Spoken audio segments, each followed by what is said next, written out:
Assalamualaikum warahmatullahi wabarakatuh. Apa kabar Sobat Sehat semua? Kembali lagi di podcast Kapsul, Percakapan Profesional dan Solusi Kesehatan RSUD Sidoarjo.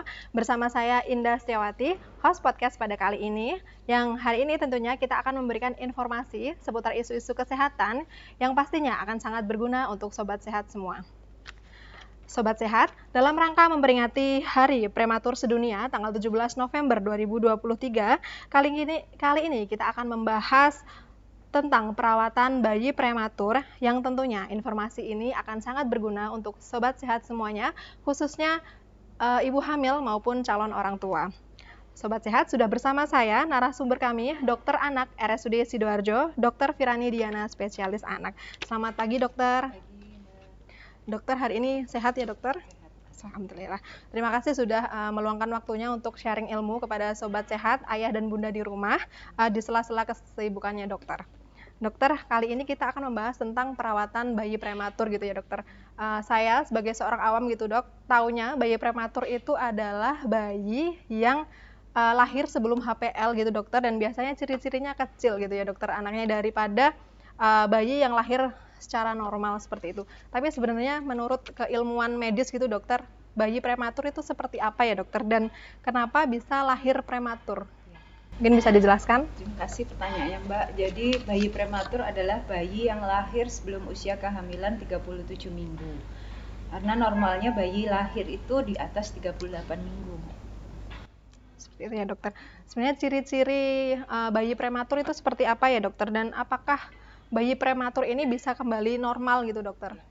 Jadi ciri bayi prematur sebagian besar pasti beratnya kurang dari 2.500 gram Mbak, atau bahkan lebih kecil lagi, ada yang sampai di bawah 1.000 gram.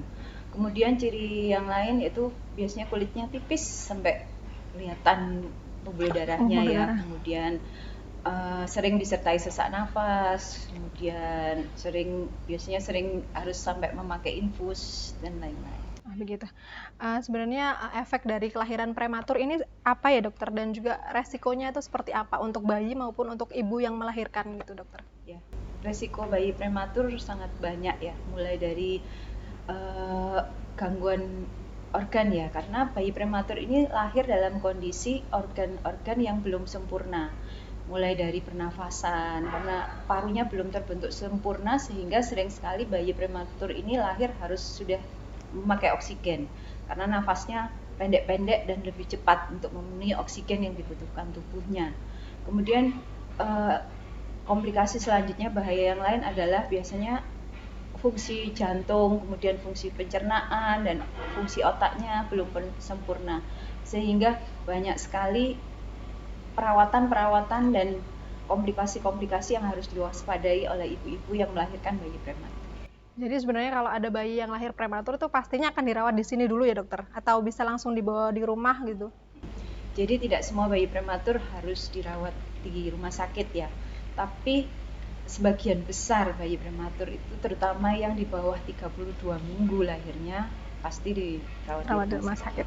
Kalau ada bayi prematur yang dibawa pulang gitu dokter, karena memang tidak ada kendala atau masalah gitu, perawatan yang seperti apa yang bisa diberikan gitu ketika di rumah gitu, dan gimana menjaga bayi ini agar tetap sehat gitu dokter sampai di rumah? Jadi bayi prematur itu boleh dibawa pulang, harus memenuhi syarat-syarat. Yang pertama adalah berat badannya. Berat badannya untuk nasional di atas 1.800 gram. Kemudian yang kedua, tidak ada gangguan nafas, tidak ada sesak, nafasnya tidak ada tarikan dinding dada. Kemudian yang ketiga adalah bisa minum, baik menetek langsung atau dengan bantuan cup feeder dan lain-lain, dan tidak ada muntah, tidak ada kembung, fungsi pencernaan lainnya juga normal. Dan yang ketiga, tidak ada gangguan seperti kelainan jantung, kelainan ginjal dan lain-lain. Dokter, ini untuk perihal ASI ya dokter ya, tidak semua ibu itu setelah melahirkan langsung ASI-nya keluar gitu dokter. Bagaimana jika kasusnya adalah yang dilahirkan ini bayi prematur gitu, dan air susunya belum keluar gitu, apakah bisa langsung diberikan susu formula atau bisa menunggu gitu dokter sampai ASI bunda ini keluar? Ya. Mungkin dijelaskan dokter. Ya, terima kasih Mbak. Jadi sebaiknya perawatan ASI atau cara mengeluarkan ASI ini sudah dipelajari ibu-ibu yang hamil atau yang mempersiapkan kehamilan sejak sebelum 7 bulan ya.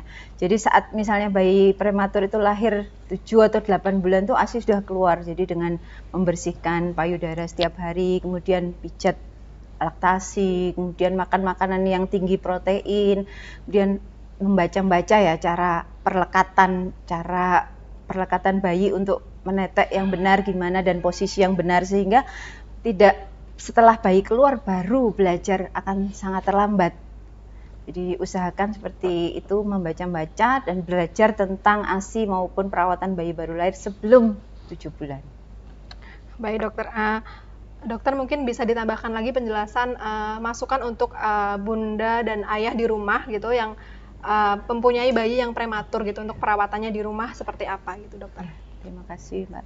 Jadi untuk perawatan bayi prematur bila masih dirawat di rumah sakit, kami tetap membutuhkan dukungannya, karena walaupun masih dirawat di NICU maupun di ruang bayi, sebaiknya ibu-ibu tetap ikut terlibat merawat dengan setiap hari mengunjungi bayinya, kemudian menyusui sesering mungkin dan ikut terlibat dengan segala keputusan yang kami jalankan. Kemudian bila sudah sampai diperbolehkan pulang di rumah pun harus dijaga kebersihan rumahnya, pastikan tidak ada debu, tidak ada asap rokok, tidak ada bakar-bakar, dan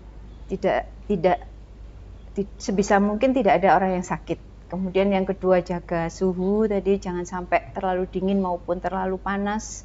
Pastikan bayi bisa minum dan ibu bisa menyusui sebelum pulang, sehingga sampai di rumah tidak kebingungan bagaimana cara minum bayinya, kemudian cara perawatan bayi, cara memandikan, kemudian cara mengganti popok, tahu tanda-tanda kapan bayi lapar, haus dan sebagainya harus dipelajari sebelum bayi prematur itu pulang. Dan harus screening, terutama screening untuk bayi prematur ini harus dilakukan screening fungsi mata, fungsi telinga, kemudian jantung dan USG kepala, supaya tidak terjadi kelainan bawaan atau kecacatan karena prematuritasnya. Dan mungkin kalau di rumah jangan ada banyak pengunjung gitu ya dokter ya untuk menjenguk nanti gitu, ditahan dulu. Baik dokter, bagaimana pencegahan supaya tidak ada bayi yang lahir prematur gitu dokter? Mungkin nanti bisa juga untuk masukan ayah dan bunda untuk mencegah selama kehamilan, apa yang harus dikonsumsi, apa yang harus dilakukan seperti itu. Ya. Jadi bayi prematur penyebab utamanya adalah faktor ibu ya, misalnya tekanan darah tinggi, kemudian anemia, gizi yang kurang. Jadi pencegahannya ya ibu-ibu harus kontrol teratur ke dokter kandungannya atau ke bidan atau pusat kesehatan terdekat, sehingga bisa terkontrol tekanan darahnya, kemudian HB untuk mencegah anemia, kemudian berat badannya harus ada kenaikan sesuai standar tiap bulannya, dan bila ada kelainan di kandungannya, misalnya plasenta yang habis atau tekanan darah yang tinggi, bisa segera dilakukan tindakan secepat mungkin, tidak sampai terlambat yang menyebabkan bayi kelainan bawaan atau terpaksa lahir prematur. Dokter mungkin bisa diinfokan ke sobat sehat semua yang ingin konsultasi ke dokter itu bisa kemana dan jam berapa gitu dokter adanya di rumah sakit. Ya, terima kasih. Jadi saya praktek di Poli Eksekutif RSUD Sidoarjo setiap hari Selasa, Rabu, Sabtu jam 10 sampai jam 12 siang. Terima kasih. Terima kasih dokter atas informasi yang diberikan untuk ayah dan bunda, sobat sehat semuanya.